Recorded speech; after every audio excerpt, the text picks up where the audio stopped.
Hello नमस्कार, मैं हूं आपका होस्ट संदीप यादव और आपका स्वागत है हमारे चैनल गुरुग्राम प्रॉपर्टी अपडेट पर।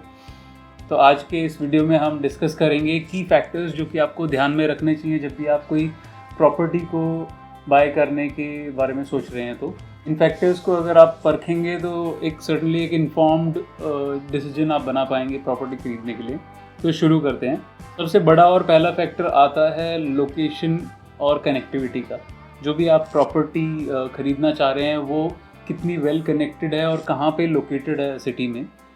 सो बेसिकली आप लोकेशन में चेक कर सकते हैं कि मेजर जो बिज़नेस डिस्ट्रिक्ट है, एजुकेशनल इंस्टीट्यूशंस है, हॉस्पिटल्स हैं, वो उस लोकेलिटी के कितना पास है, कितना दूर है।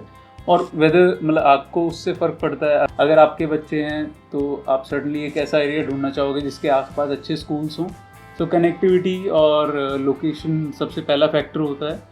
साथ ही साथ इसमें आपको ट्रांसपोर्टेशन का भी ध्यान रखना होता है कि पब्लिक ट्रांसपोर्टेशन सर्विसेज या ओला उबर की सर्विसेज कैसी है उस एरिया में।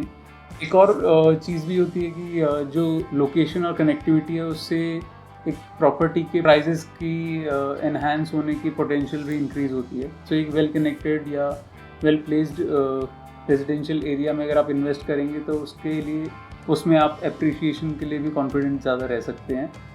Coming to the next point, आप मार्केट ट्रेंड्स और डिमांड को ज़रूर देखें जब भी किसी प्रॉपर्टी में इन्वेस्ट कर रहे हैं। इसके लिए आप सेल्स डेटा और जो उस एरिया का रेंटल इनकम है उसके बारे में रिसर्च कर सकते हैं। उससे आपको आइडिया होगा कि इसका एरिया का आने वाले टाइम में कितना पोटेंशियल है। अगर एक हाई डिमांड एरिया में अगर आप इन्वेस्ट करेंगे तो आने वाले टाइम में जल्दी ही आपको उसका प्रॉपर्टी में अप्रिशिएशन से बेनिफिट मिल जाएगा।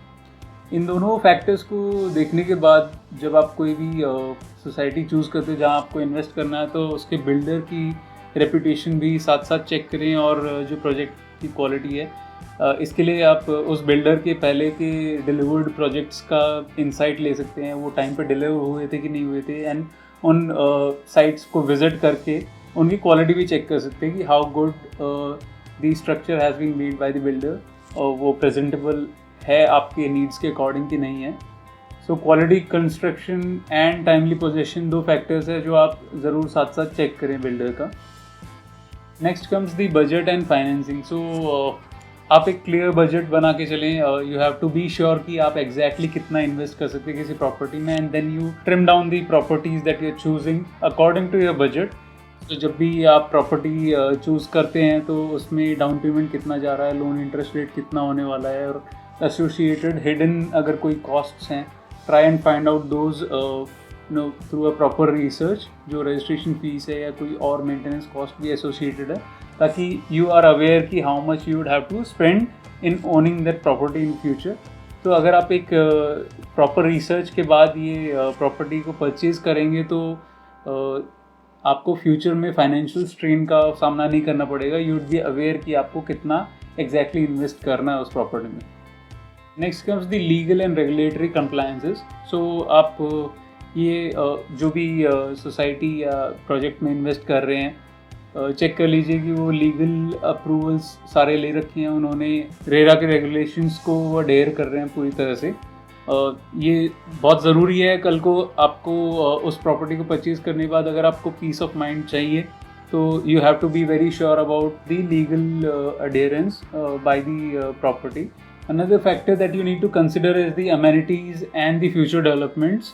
तो amenities में आप चेक कर सकते हैं कि उस एरिया पे 24/7 सिक्योरिटी है कि नहीं है। Club house, swimming pool, green spaces जैसी amenities जो कि अगर आपकी नीड्स हैं उनके बारे में आप चेक कर सकते हैं। एंड कितना पोटेंशियल है वहाँ उस एरिया में टेनेंट्स के लिए या और बायर्स के लिए कल को आपको अगर रीसेल करना पड़े तो ये सब फैक्टर्स भी आप चेक कर सकते हैं। और इसके अलावा अगर आसपास कोई मेजर डेवलपमेंट प्रोजेक्ट्स प्लान्ड है गवर्नमेंट की तरफ से या कोई प्राइवेट डेवलपमेंट प्रोजेक्ट्स भी हैं तो उनसे भी आप अंदाज़ा लगा सकते हैं कि इस प्रॉपर्टी का एप्रिसिएशन होगा आने वाले टाइम में।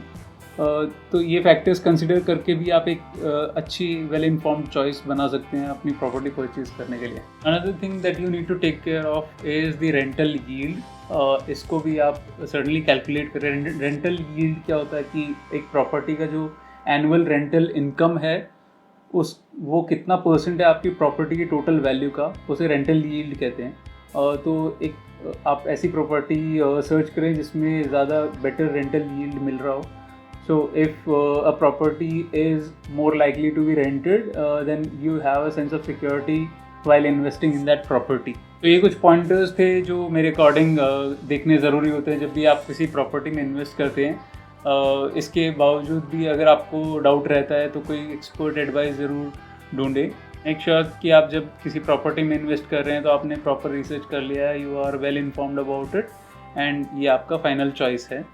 तो ये था आज का टॉपिक। अगर आपको पसंद आया तो इस वीडियो को लाइक ज़रूर करेगा, और अगर कोई टॉपिक आप चाहते हैं कि हम इस चैनल पर डिस्कस करें तो आप हमें कमेंट्स में वो शेयर कर सकते हैं। इसके अलावा कोई भी आपको सवाल पूछना है प्रॉपर्टी से रिलेटेड तो आप कमेंट्स में हमारे साथ शेयर कर सकते हैं उसको।